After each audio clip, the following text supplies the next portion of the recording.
கார்த்திக் எடுத்த முடிவு எல்லாருக்குமே வந்து பார்த்தீங்கன்னா, ரொம்பவே சந்தோஷம். அத விட வந்து பார்த்தீங்கன்னா, இப்போ ஜானகி இருந்துட்டு இலக்கியாவுக்கு ஃபோன் பண்ணி, இந்த மாரி தான் கார்த்திக் வந்து பார்த்தீங்கன்னா, இப்படி முடிவு எடுத்திருக்கான். இதுக்கு ஒத்துக்க வைக்க வேண்டியது உன்னோட பொறுப்பு. கௌதம் வந்து பார்த்தீங்கன்னா, அதுல சைன் போட்டே ஆகணும் அப்படின்ற மாரி சொல்லி, இப்போ நம்ம இலக்கியா கிட்ட வந்து பார்த்தீங்கன்னா, இப்போ இந்த விஷயத்த பத்தி சொல்லிட்டு இருந்தாங்க ஜானகி. அதுலயும் வந்து பார்த்தீங்கன்னா, எந்த ஒரு பிரச்சனையும் கிடையாது. எல்லாமே நல்லபடியா நடக்கட்டும் அப்படின்னு சொல்லிட்டு, இலக்கியாவும் வந்துட்டு கௌதம் கிட்ட வந்து பார்த்தீங்கன்னா, நான் சைன் வாங்குறேன், வாங்கி தரேன் அப்படின்னு சொல்லிட்டு வந்து பார்த்தீங்கன்னா ஒத்துக்கிறாங்க. இப்போ இங்க எதுவுமே பிரச்சனை கிடையாது. நம்ம கார்த்திக்ல இருந்து கௌதம் வரைக்கும் வந்து பார்த்தீங்கன்னா, எந்த ஒரு பிரச்சனையுமே கிடையாது. ஆனா இந்த அஞ்சலி இருந்துட்டு இந்த பைரவிய நல்லா ஏத்தி விடுறது மட்டும் இல்லாம, அடுத்ததா இந்த பைரவி வந்துட்டு இப்போ அதிரடியான ஒரு விஷயத்த செய்ய போறாங்க. அதாவது முதல்ல சந்தோஷப்பட்ட இந்த பைரவி வந்துட்டு, இப்போ வந்து பார்த்தீங்கன்னா, அந்த சொத்த வந்து கௌதம்க்கு குடுக்கக்கூடாது அப்படின்னு சொல்லிட்டு அவங்க வாயாலேயே வந்து பார்த்தீங்கன்னா, இப்போ சொல்லப் போறாங்க. அதுக்கு முன்னாடி என்னவெல்லாம் நடக்குது அப்படின்னு சொல்லிட்டு பார்க்கறதுக்கு முன்னாடி, இப்பதான் நம்ம சேனலுக்கு ஃபர்ஸ்ட் டைம் வரீங்க அப்படின்னா, கீழ இருக்க சப்ஸ்கிரைப் பட்டன பிரஸ் பண்ணிக்கோங்க. இப்போ நம்ம கார்த்திக் இருந்துட்டு எடுத்த முடிவு எல்லாமே சரிதான். ஜானகிக்கு ரொம்பவே சந்தோஷம். பைரவியும் வந்துட்டு, ஆமா கார்த்திக் நீ சொல்றது சரிதான். கௌதம்க்கு வந்து பார்த்தீங்கன்னா, இந்த சொத்த குடுத்தா தான் கௌதம் மறுபடியும் நம்மகிட்டயே வந்து சேருவான்." அப்படின்னு சொல்லிட்டு இந்த பைரவிய அவங்க வாயால சொன்னாங்க. ஆனா இந்த அஞ்சல் இருந்துட்டு, இலக்கியாவும், கௌதமும் மறுபடியும் இந்த வீட்டுக்குள்ள வந்துட்டாங்க அப்படின்னா, அதுக்கப்புறம் உங்கள வந்து பார்த்தீங்கன்னா, இந்த வீட்ட விட்டு அந்த இலக்கியா விரட்டிருவா. இதுக்கு முன்னாடி அவங்க பேர்ல சொத்து இல்ல அப்படின்னும் போதே வந்து பார்த்தீங்கன்னா, அந்த இலக்கியா அவ்ளோ ஆட்டம் போட்டுட்டு இருந்தா.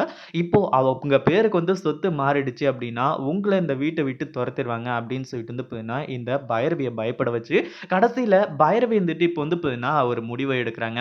அதாவது இந்த இடத்துல வந்து பார்த்தீங்கன்னா, கார்த்திக் வந்துட்டு காலையிலேயே எந்திரிச்ச உடனே குளிச்சுட்டு ரெடி ஆயிட்டு, அந்த பத்திரத்த வந்து பார்த்தீங்கன்னா கேட்குறாங்க.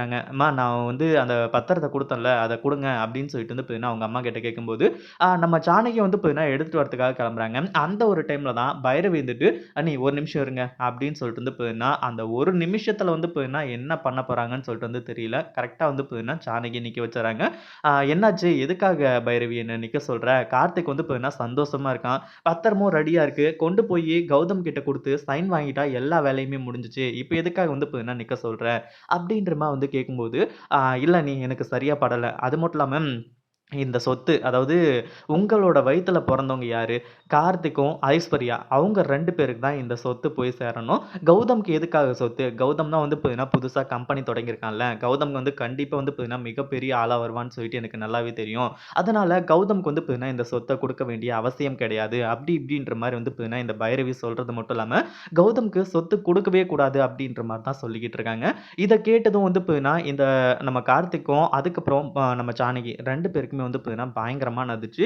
இவ்வளவு நாளா வந்து பார்த்தீங்கன்னா, நீ சொல்லிட்டு இருந்தது, அது மட்டும் இல்லாம கௌதம் நெனச்சது எல்லாமே வந்து பார்த்தீங்கன்னா, நான் தப்புன்னு சொல்லிட்டு வந்து நெனச்சுட்டு இருந்தேன். நீ கௌதம் மேல பாசம் வச்சிருக்க அப்படின்னு சொல்லிட்டு நான் நெனச்சுட்டு இருந்தேன். ஆனா எப்போ வந்து பார்த்தீங்கன்னா, உன் வாயால இப்படி ஒரு வார்த்தை, கௌதம்க்கு சொத்து குடுக்க வேணான்னு சொல்லிட்டு வந்து சொன்னியோ, அப்பவே வந்து பார்த்தீங்கன்னா, எனக்கு புரிஞ்சு போச்சு அப்படின்னு சொல்லிட்டு வந்து பார்த்தீங்கன்னா, இப்போ நம்ம பைரவி கிட்ட வந்து பார்த்தீங்கன்னா, ஜானகி வந்து சொல்றாங்க. கார்த்திக்கும் அதே மாதிரி தான்.